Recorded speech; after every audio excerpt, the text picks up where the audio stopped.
Բլոգեր Էլիզ Մելիքյանը շարունակում է ակնարկել, որ նոր սիրելի ունի, բայց միաժամանակ դեռևս առանց փակագծերը բացելու է դա անում։ Դեռ հունիսին Էլիզն Instagram-յան իր էջում լուսանկար էր հրապարակել ու ցույց տվել, որ ծաղկեփունջ է ստացել, ապա մեքենայում երիտասարդի հետ ձեռք-ձեռքի տված կադրեր էր հրապարակել։ Թեև նման լուսանկարներին Էլիզը շարունակում է որոշակի գաղտնիություն պահպանել անձնական կյանքի վերաբերյալ, բայց Instagram-յան հարթակում հարցուպատասխանի ժամանակ կրկին չէր խուսափել թեմայի վերաբերյալ հարցադրումներից։ Եթե կողակից ունենաք, կասեք չէ, նենց ենք սպասում, ի պատասխան Էլիզը նշել էր. իհարկե կասեմ։ Դե իսկ մենք անդրադառնանք նաև աստղային այլ նորությունների, որոնք այս ընթացքում շատ են եղել։ Բլոգեր եւ դերասանուհի Էվելինա Ստեփանյանն Instagram-յան հարթակում նոր կարևոր հարց է բարձրացրել։ Նա խոսել է աշխատանքային պատասխանատվության մասին։ Բարի լույս բոլորին, եկել եմ պատմեմ ուղիղ եթերում աշխատող մարդկանց դժվարությունների մասին։ Ուրեմն երեկ մենք ընտանեկան հավաքույթ ունեինք, Լյովենց տանն էինք, ամենասիրելի մեր սեղանի շուրջ էինք հավաքվել, Ծովախեցգետին, Գարեջուր, ամենաթեժ խոսակցությունները, ամենահետաքրքիր թեմաները եւ լավ երեկո ունեցանք։ Բայց այդ երեկոն տևեց մոտավորապես մինչև ժամը գիշերվա 2:30 եւ մենք բավականին ուշ հասանք տուն։ Իսկ ես վաղ առավոտյան այսօր ժամը 8-ին պետք է լինեի ուղիղ եթերում կազմը պատրաստ, ընդ որում պատրաստ ողջ օրվա համար գրեթե, որովհետև եթերից հետո գործնական հանդիպում, հետո լիքը այլ գործեր, դրանից հետո արդեն երեկոյան իվենթ, բայց ինչպես տեսնում եք, մարդու մտքին տեղ լինի, ոնց որ ասում են, եւ նաեւ ուղիղ եթերում չես կարող այլ կերպ, եթե աշխատում ես ուղիղ եթերում, չես կարող այլ կերպ։ Հիմա ինչ եմ ուզում ասել, որ դե իմ դեպքում թատրոնը, որտեղ որ ես մեծացել եմ փոքր ժամանակվանից, որտեղ որ իսկապես վերաբերմունքը մեր աշխատանքին, վերաբերմունքն առհասարակ թատրոնին, լավ իմաստով շատ խիստ էր, դիսցիպլինան իսկապես գործում էր, հետո արդեն ուղիղ եթերում աշխատանքը ու նաև մի քիչ էլ իմ թույլ տվեք լինել անհամեստ, պունկտուալ եւ պատասխանատու տեսակը բերում է այս սրան, որ ինչ էլ որ լինի աշխարհն էլ շուռ գա, միևնույնն է դու գերպատասխանատու պիտի լինես քո պարտականությունների առաջ։ Դրա համար ես երբեք չեմ հասկանում, երբ մարդիկ ուշանում են, դե հա, բոլորիս հետ էլ պատահում են ինչ-որ դեպքեր, բայց որ մարդիկ կան են միշտ ուշանում են, միշտ մոռանում են, միշտ անպատասխանատու են, ես դա չեմ հասկանում։ Ներեցեք։ Բա էլ չեմ խոսում ուղիղ եթերը մի կողմ դնենք, փորձից ուշացող մարդկանց մասին, ասենք որ ներկայացման փորձ ես ու մարդիկ ուշանում են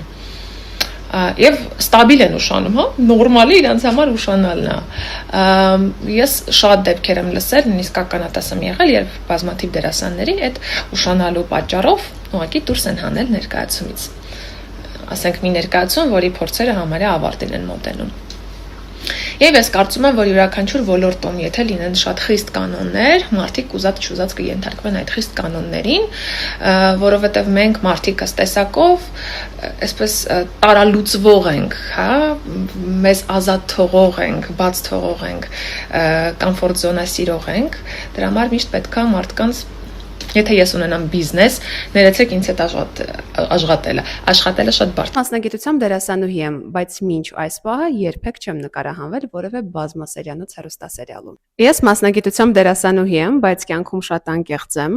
չեմ սիրում խաղալ ու եթե հարցնում են իմ կարծիքը, ես ասում եմ այն, ինչ մտածում ու զգում եմ։ Ես մասնագիտությամբ դերասանուհի եմ, բայց երբեմն ունենում եմ կոնսերվատիվ ու պահպանողական հայացքներ։ Ես մասնագիտությամբ դերասանուհի եմ, բայց ինձ հետաքրքրեց նաև մեդիա ոլորտը ու ես արդեն 4 տարի է ինչ աշխատում եմ ռադիոյում որպես հաղորդավար։ Ես մասնագիտությամբ դերասանուհի եմ ու ինձ չբավարարեց այն գումարը, որը կվաստակեի միայն թատրոնում աշխատելիս։ Ես մասնագիտությամբ դերասանուհի եմ, բայց առ այսօր չեմ կարողանում համակերպվել ծխողների, ծխախոտի բույրի հետ ու ինքս էլ մինչ այսօր ծխող չեմ եղել։ Եվ վերջապես ես մասնագիտությամբ դերասանուհի եմ, ով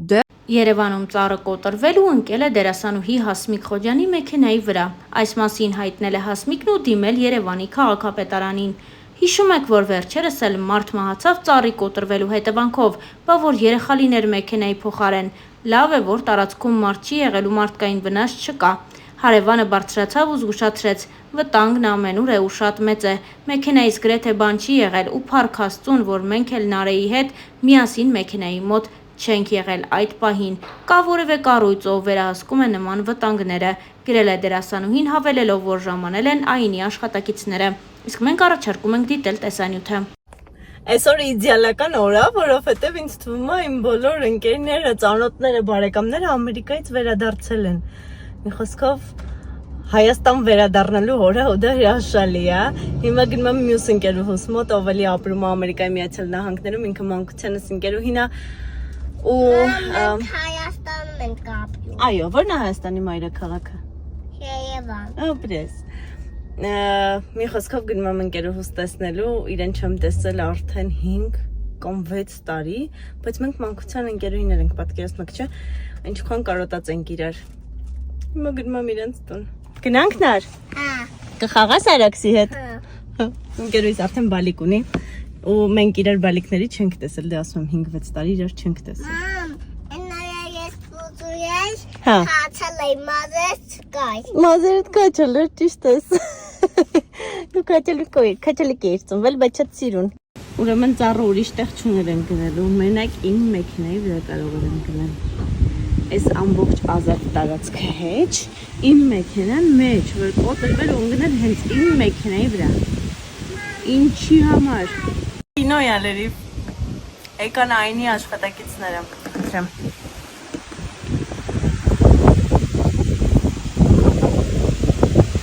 Այլ կերպ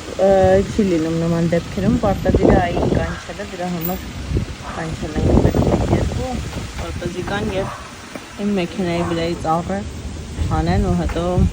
այդ ամեն ինչը փոխանցեն ապա ընկերությանը։ Հիմա քաղաքապետարանը որոշակի բաներ պետք է ձեռնարկի, որպեսզի